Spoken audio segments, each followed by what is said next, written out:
Here are 10 Bible stories you're going to be shocked that evangelicals tell their children. Or maybe you won't be. Trigger warning for violence and gore. It is the Bible after all. Here we go. That time David killed 200 Philistines, circumcised their corpses, and delivered the foreskins to Saul so he could marry his daughter. That time Ehud stabbed Eglon, but didn't pull the knife out, and Eglon was so rotund that his roll swallowed up the whole knife.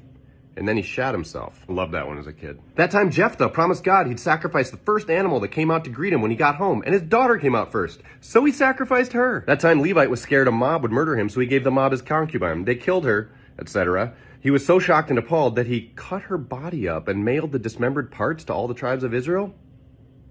Yeah. That time Solomon proved he was the wisest man on earth by threatening to cut a baby in half. That time some kids made fun of Elisha for being bald, so he cursed them, and then God sent 2 bears out of the woods to maul 42 of them to death. That time Onan was obligated to sleep with his dead brother's wife, but he pulled out and finished on the ground so she couldn't get pregnant, and then God killed him for it. Who else knew that story when they were 8? Moving on. That time Samson took a donkey's jawbone and killed 1,000 soldiers with it because he had superhuman strength from never cutting his hair.